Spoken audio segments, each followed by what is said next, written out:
lawmakers return to Capitol Hill today after a summer recess. There are several high-priority items on the docket, and that includes funding the government and the Epstein controversy.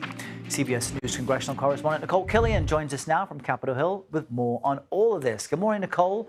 So if we think back, the House left divided over the push to release more files in the Jeffrey Epstein probe. So how soon might we see a vote on potential release of documents?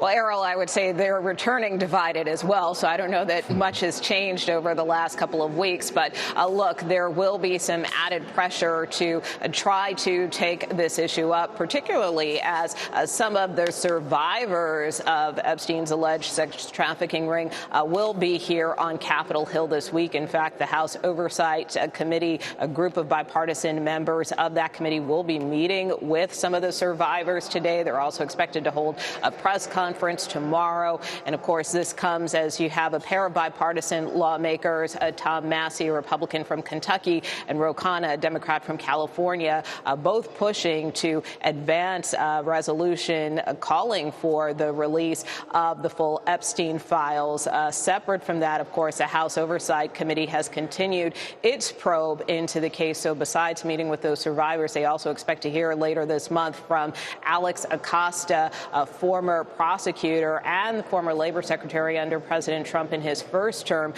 This was someone who was involved in Epstein's case back in 2008 and allegedly gave him the sweetheart deal. So that probe continues. And of course, the panel over the summer did get numerous documents from the Justice Department. So will there be a vote at some point?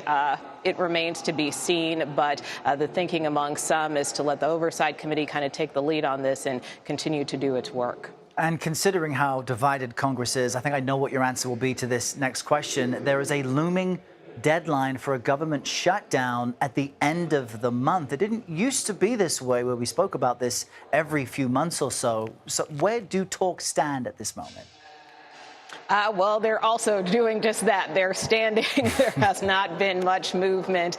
Democratic leaders have been pushing for a meeting. In fact, they sent a letter just last week to Speaker Johnson and Leader Thune calling for what's called a Big Four meeting so they can sit down and start to hammer things out. But right now, nothing is on the books. I mean, right now, both appropriations panels in the House and Senate are trying to continue to advance their appropriations bills to fund the government in full, but more than likely some type of short-term funding bill will likely be needed, and that's where you're going to need that compromise between Republicans and Democrats. Furthermore, you have the White House trying to claw back some foreign aid last week, so that's not sitting well with a lot of lawmakers and is further stymieing any kind of resolution at this point.